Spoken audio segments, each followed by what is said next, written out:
What are you watching? Mercifully, it's time for some comedy, okay? And my first guest, I can't say enough great things about him. I know so much about him. I'm bursting to interview him. But for the credits real quickly, yeah, you've seen him on his web series, Not Looking, on Funny or Die. Right? And he's on the road with Jim Jeffries, great Australian comedian. Yeah. And you can watch his E-Network show, What the Fashion, every Thursday on Snapchat. But Justin Martindale, I love him. Nice to have you on the show. I love following a good in memoriam. Yeah. It's so good. Gets the crowd going. And like 3 of those guys I've smoked weed with. So. It's sad to see them go.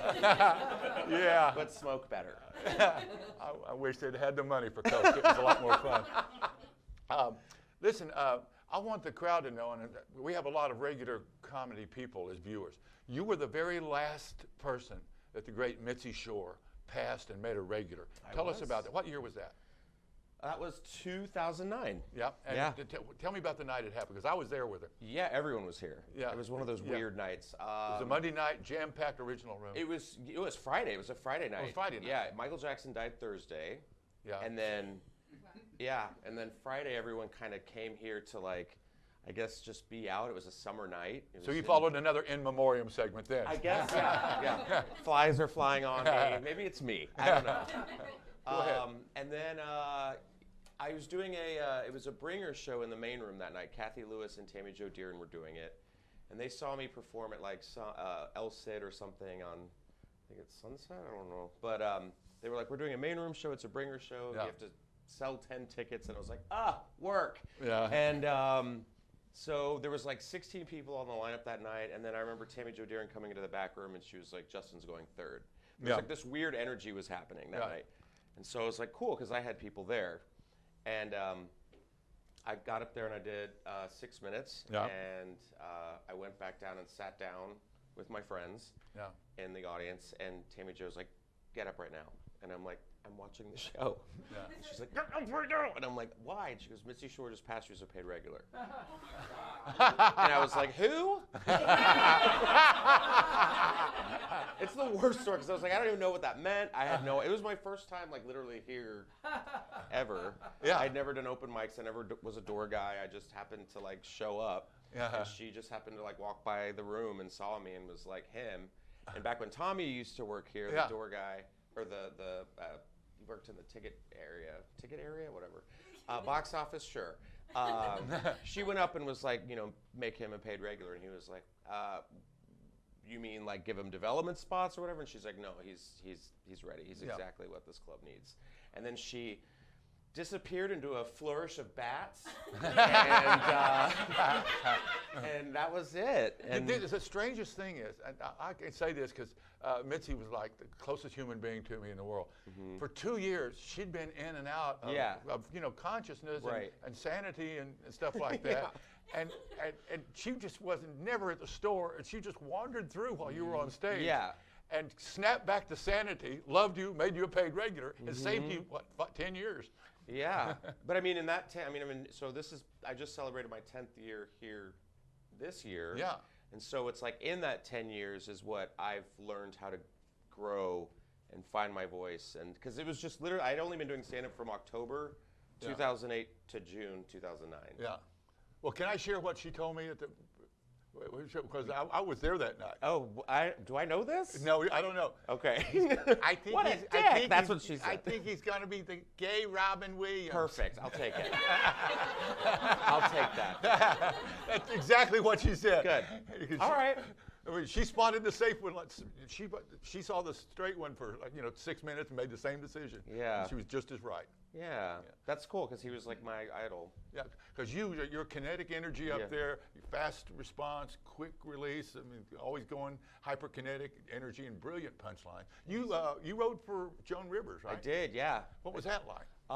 It was cool. It was. I mean, I always looked up to her as a kid, and then it was right after I got passed at the store. I remember somebody had seen me here, and they were like, "Hey, can you write a submission packet for Fashion Police?" Yeah. And they were like, your first assignment is the Met Gala, which no pressure, just the biggest night of fashion. And I was just like, okay, cool. And I was just kind of writing in her style, like what she would say about this, because You did one-liners for her? Oh yeah. And then we went over to Melissa's house that day, and she was there like this big. But it was great. She had like her whole like staff cooked food for us, and we all sat around this big round table and just kind of shot out jokes to her. And she had like her assistant behind her, and she would just look back and be like write that one down, like that's a good one. Yeah. And so she was a great editor. I mean, she was great. Yeah. And you know, when she passed away, that was just really really rough because it was just so. I always wonder like what she would say like today if she were still around, because she did win Celebrity Apprentice. Yeah. So I'm like, oh, I'd love to hear what she would have to say about Trump and stuff. But in that same sense, like E was they tried to do Fashion Police without her, and it just kind of didn't work out. Right. And so then this new platform came along with Snapchat and stuff, and they were kind of like, let's try it out with like for the millennial audience. Yeah. And so they brought me in, and they were like, oh, this is exactly what we want. And so I've been doing that now for 2 years. So you're carrying Joan's torch in the fashion humor. I would like to think so. It's nice. It's a nice little like pass the torch thing. Yeah. I mean, do you remember any of the one-liners you wrote for Joan? God, I don't remember. Something about Beyonce, but I don't want like to get bullied online or anything. I already have people coming for me every week like, how dare you kill yourself? And I'm like, it's a dress. Like, can you imagine the trouble Joan Rivers would have now? I know. Because she would just lacerate celebrities, lacerate them. Yeah. And now the revenge, the online, the social media. I was just worried about the owner of Barney's Beanery. I mean, who's not? I worry about them every day. But it is. But like it was a different time for her because she could kind of like do personal attacks and the way people look, and now everyone's just so sensitive. For instance, for our millennials, Joan Rivers during the 70s, she tore Elizabeth Taylor to shreds for 5 or 6 years because Elizabeth Taylor, the most beautiful woman in the world, got fat. Okay, but she was fat, she was skinny, she'd get fat, she'd get skinny. It was the same with Oprah. She had Oprah on her show, and when she guest hosted, I think it might have been Carson or something. Yeah. And she was just like, you're a big girl, to like Oprah's face. And Oprah was like, wow. But she kept going. If you see this interview, it's pretty impressive. Like Oprah's just like, well, I'm just going to take this, I guess. But God, it was ruthless. Did Joan's daughter Melissa have any of Joan's comedy talent or timing? No, never mind.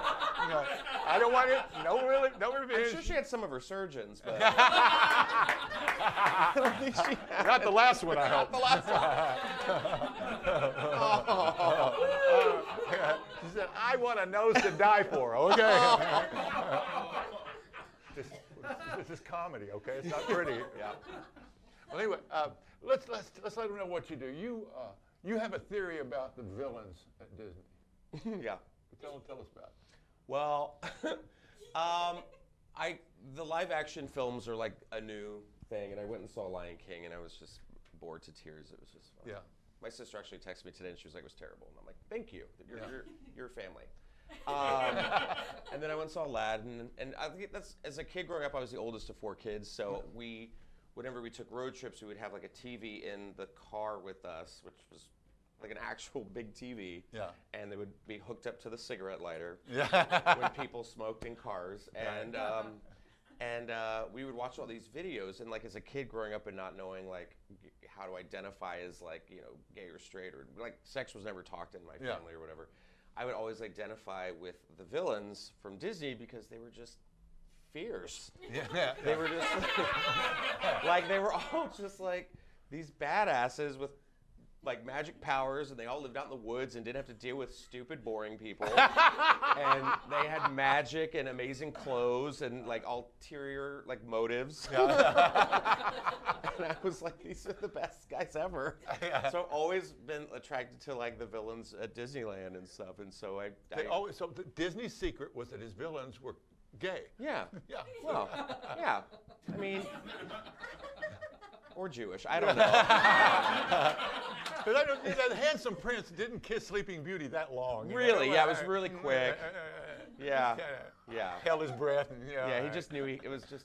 He was too handsome. He was way too handsome to be straight. A lot of his princes were, yeah. Now you, however, Emily told me this, that you acted straight in high school. Talk about that. Thanks, Emily. What was that? I mean, this is interesting. Yeah.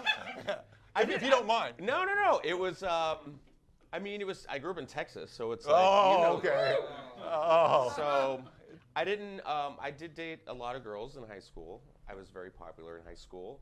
I did theater. I was a cheerleader as well, and I was like the kid with many cliques. I just hung out with the football players, and I hung out with I was very social with a bunch of like different groups. I was never like stuck in one group, which is I guess kind of has carried on here. Yeah. Because I feel like there's cliques and bubbles of people who hang out and stuff, and I just kind of float around to everyone.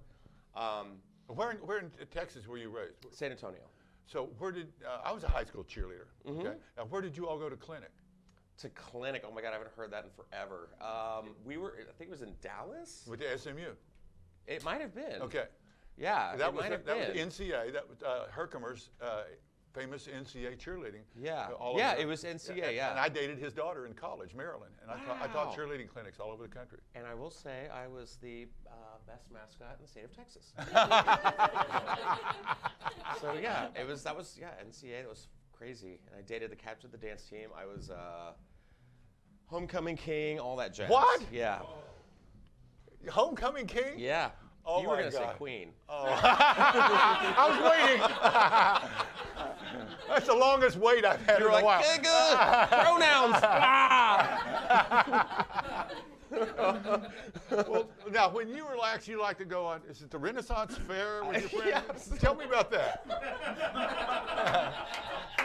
I'm really cool, I promise. It was a thing where Jessime Peluso is a dear friend of mine, and Justine Marino and a bunch of other of us. We were just like, let's go check out this Renaissance Pleasure Fest that's here every year. Right. We went last year.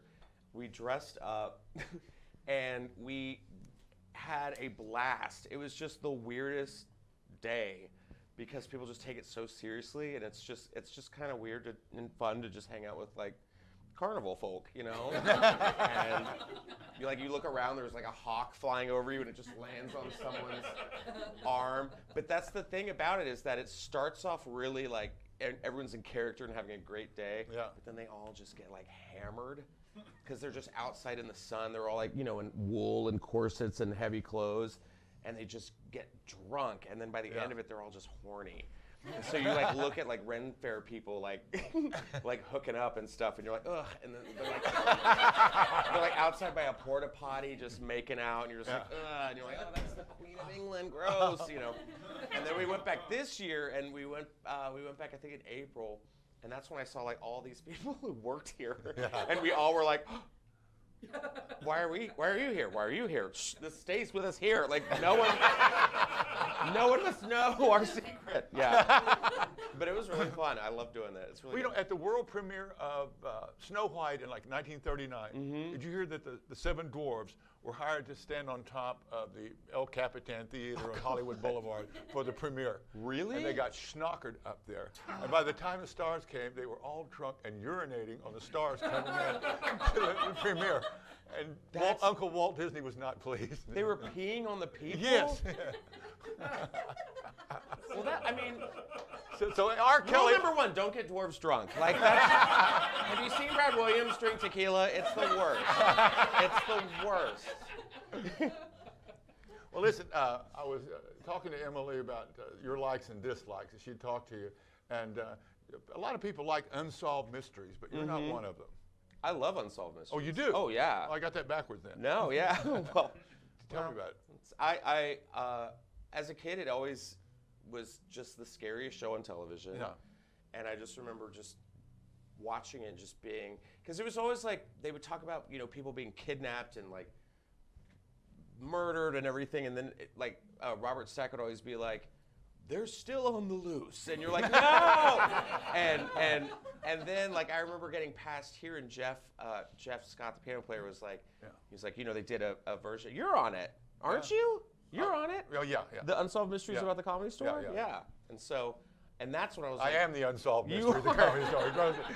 but like, How did Argus get away with all yeah, this? Why is he the only one left alive? The unsolved mystery. Argus has been dead for 10 years. The cocaine was cut with my coke was cut with formaldehyde. No, those were the days. But no, they talked about like I think it was like one room, like it was like the OR, like the chairs were all stacked up, like they'd be all out. And back when they put ashtrays in tablecloths and they'd turn around and then they turn right back and they were all stacked up and folded and everything. And I was like, there's no way. Did you see any of that? No, but we have seen ghosts. I've seen a ghost here. Yeah, plenty of ghosts. I've seen They're ghosts here. definitely here. As a matter of fact, a courtroom sketch artist who works for the L.A. County came in here on one of those Halloween shows where they talk about the ghosts of the Comedy Store. She'd never been to the Comedy Store, never been to a comedy club. She's a civilian. She's sitting there and she's able to draw your picture like you're sitting as a witness in the courtroom, right? She started looking around because she's also a ghost seer. And she looked around the main room and she started drawing and she held up an exact duplicate picture of Ollie Joe Prater in his face in the cowboy hat. She saw it. Yeah, so. See, I saw a man with a bowler hat and like a gray coat when I was leaving the main room one night. It was like that would have been from 5 years ago. Ciro's, yeah, from the and 1940s. I saw him. He was sitting in his like his arms crossed, and he didn't have a face. Yeah. It was like just all dark, and I just made out the outline of the hat and the jacket, and I was like, this isn't right. Like immediately, like I just felt like, get out of here. Yeah. And I ran down the hallway, and I saw Jeff. I was like, Jeff, I think I saw a ghost. And he's like, well, what did he look like? And I was like, he's wearing a gray jacket. He had a gray hat. He was just sitting in the corner in the main room. And he was like, oh, yeah, that's Gus. And I'm like, I was like, what? And he was like, yeah, he ran security. He was a door guy for Ciro's. And I'm like, oh, okay. Yeah, because Jeff Scott is the chronicler. He knows all He that stuff. stuff. Everything about so this if place. any of our viewers want to see any of all the great pictures of this club, going back to the 1940s when it was Ciro's, all the stars and everything, Jeff Scott is the one you want to Facebook for. Yeah, immediately. He's got everything on it. Everything. So listen, I want to thank you, Justin. Yeah. Enjoy having you on. Enjoy every time I get to see you perform. I love bringing you up in the main room. It was good to be here. Thank you, Argus. Justin Martindale, ladies and gentlemen. You were great, man. Thank you so much. And we'll be right back after this. We've got